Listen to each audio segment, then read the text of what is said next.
All right, good morning, everybody. It's Tuesday morning. It's the 26th, and hopefully you can tell we are actually on the train right now.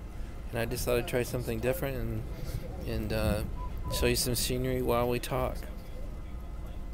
So today I think will be a one-topic video, and I think that topic came from you. It came in yesterday from the questions that were asked, and one of them I thought was sufficiently cool that the answer probably should be heard by everybody, and could be another set of topics for us. So the question that was asked was, what decisions was I making at 23? And so I'm assuming that came from somebody who's 23 or 23-ish. And so what I'm going to do is answer the question I wish you had asked, and that was, what decisions do I wish I had been making? And if I was able to build a time machine and 53-year-old Dave were to go back and talk to 23-year-old Dave, this is what I would tell him. So I'm going to answer your question in that way. So first of all, the decisions I did make, the biggest one was for me to go after the best opportunity I had, the best job offer. In fact, I had the best job offer out of my graduating class coming out of 86. But to do that, to attain that, I had to leave. I had to pick up everything I knew, pick up everything I owned, and leave everybody I knew behind me and fly to Boston and live in Boston. And I did it.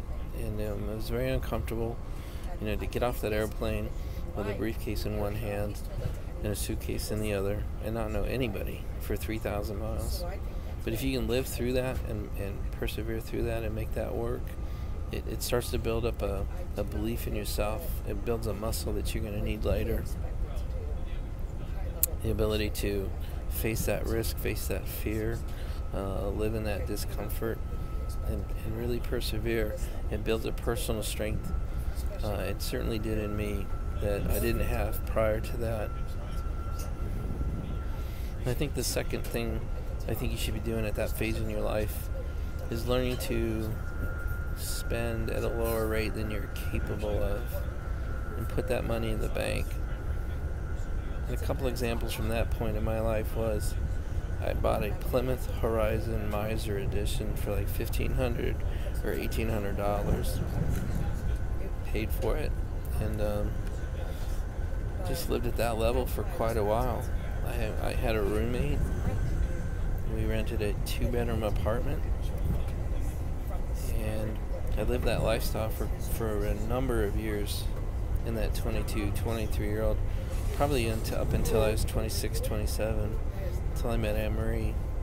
So I really went from a roommate environment to a roommate environment just with the woman who's going to be my life partner at that point. So that's the second thing I would start you doing immediately, was making good money decisions, good spending decisions, good saving. Because if you have any desire to start your own company, start your own business, you're going to need that cushion behind you. The third thing I would say is much more complex and is a multi-part answer. But the recommendation I would ask you to ponder is you need to start developing muscles you're going to need later in life. And at 22 and 23, you need to start that process now. If you start them at 53, they're not going to be very well developed when you need them. So let me just go through what I think they are. One, you're probably at the beginning of your career, so I would develop that real strong work ethic. Develop the ability to go where you're needed. An example I have is, even when I moved here in 91, my client needed me to go to Boulder, and so for 3 years I spent 1 week living with Anne-Marie and 1 week living in Boulder, Colorado, and we did that literally every other week for 3 years.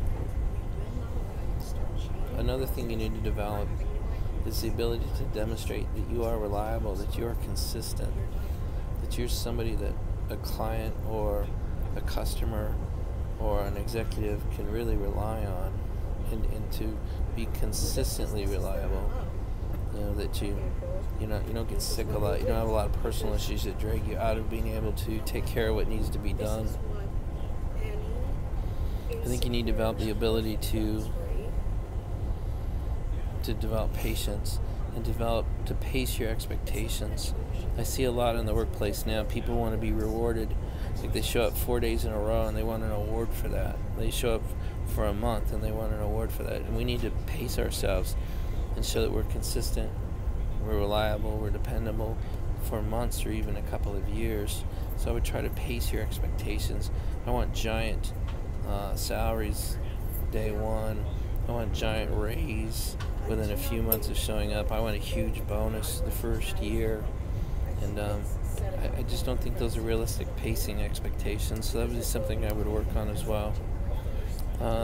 Another muscle I would ask you to work on is management of frustration.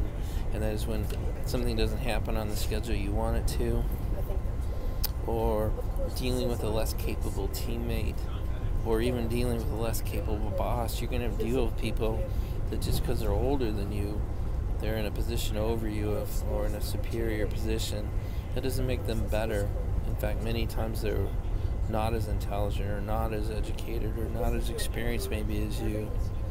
And you have to deal with that frustration without telling them to go F themselves. The next thing I would ask you to do is start getting good at thinking about researching and planning your next step, whether it be in your career, in your life, or starting a company. But start getting good at really thinking through what you want to do next and not just leaping at them at a moment's notice. And I guess the last piece I would ask you to look through or start getting good at is the ability to deal with adversity, to be able to have tough conversations with people, and to do so in a professional and compassionate manner, whether you are doing something that's very difficult maybe at your point in life, and that's to make the ask for the promotion, ask for the other project, ask for the leadership role, ask for the raise, ask for the bonus, but to do so in a manner where people are okay with your asking. It's more in how you do it than what you're asking for. And the last piece of that tough conversation is learning to take the time to earn someone's respect, ask for that respect, and then eventually even maybe having to demand it. But in that order, I think too much in our world, in our society, we begin demanding respect before we've earned it, before we've asked for it. That's really all I have for you today. So, gosh, to go back and talk to myself at 23, those are the things I would want to be able to tell myself. You know, again, be willing to go where you're needed, be reliable, save your money, and develop several skill sets you'll need throughout your life. That's really it. I hope this helps. Please ask questions. As always, give me feedback. I gotta watch my ums. I'm gonna have to put up an count. That's really all I have today. So have a great Tuesday, and we'll do some more later on. Bye, everybody.